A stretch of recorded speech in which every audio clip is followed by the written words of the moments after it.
Does it frustrate you that the scientists that get on the podium next to Trump never speak of the economic costs, to people's? I mean, that's the thing is that everybody, if you look at CNN, they're constantly saying, well, and even the Democratic Party is saying this all the time, we have to listen to the scientists. And, I hear that from them and saying, these scientists are not competent to do risk assessments on an enterprise of this reach. Tony Fauci, as evil as he is a competent virologist. And he can probably pretty well track using modeling what this disease is going to do with various scenarios. If everybody gets locked up, if they don't get locked up, he might be able to tell us that. He has no capacity to tell us how many people are going to die from the quarantine. And there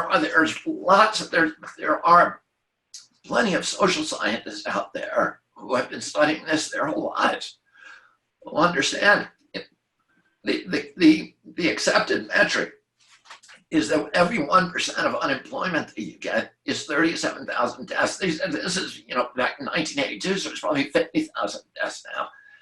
Population's larger, but 1% is 37,000 deaths. Well, we're looking at a quarantine that they're now predicting is going to give us 35% unemployment, which is Great Depression levels. And we started out at 3.5%, so they're adding over 30 points.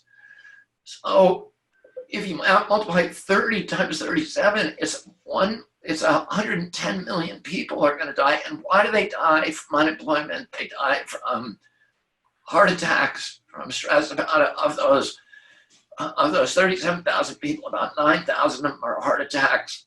There's about 900 suicides, and on and on. I think so it's about 1.1 million people, right? So 1.1 million, yeah. And those are very conservative data, and they don't also take into consideration there's about 3,500 people who, for every 1 point, will go to prison. There's about 4,000 people who will go to mental hospitals from every point. And then there are things about this quarantine that are not captured in those predictions. For example, the disruption to food supply chains, the disruption of medical supply chains, the delayed medical, non-emergency medical treatment for cancer, for hypertension, for diabetes, that will end up killing people. Tony Fauci has never done that risk assessment. So why is anybody even listening to him? Why is he on TV every day? There should be an economist next to him on TV and saying, yes, if Tony wants to do what he does, we will have a decline in COVID-related deaths in the short term. Even Fauci admits that 70% of us are going to get COVID over the long term.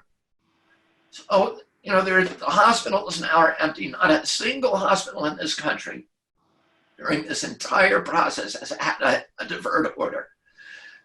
A divert order is when a hospital has too many people, a divert order goes out to the paramedics and to the ambulances. Don't bring anybody to this hospital because we're already, we're beyond our capacity. No hospital has had a single divert order since the beginning. The emergency rooms are empty in many hospitals in this country.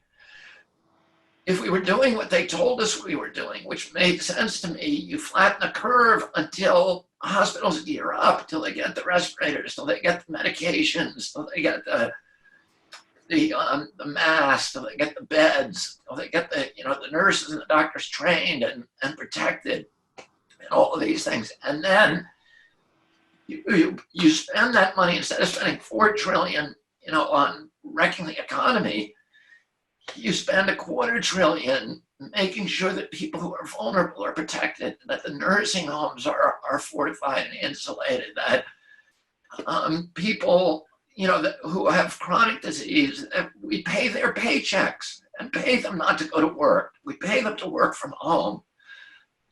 so that they're protected, and we spend a little bit of money taking care of all those people who are vulnerable, but we let everybody else catch the disease, and then they have herd immunity, and then you can let everybody out because then everybody is protected. So, but that's not what we did. What they seem to be trying to do is to keep us locked up till they have a vaccine, and then maybe let us out for a little, and then when it comes back, scare the hell out of us again.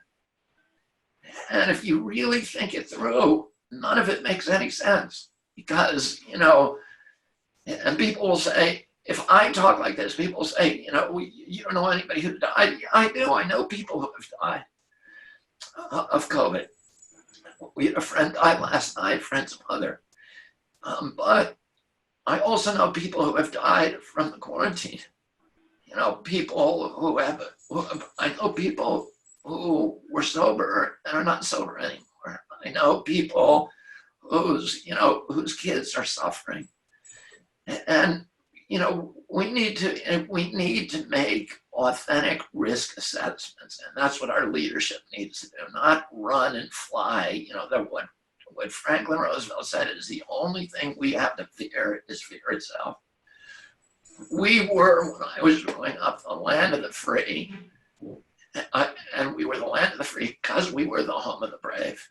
If we stop being the home of the brave, we're not going to be the land of the free much longer. And you've got all of these institutions that are trying to make us the land of the fearful and frightened and terrorized, and it's not a good thing for democracy, or for these guys are going to steal our lives. They're going to steal our freedom. They're going to steal our civil rights, and ultimately they're going to steal our souls, and that's what they're after.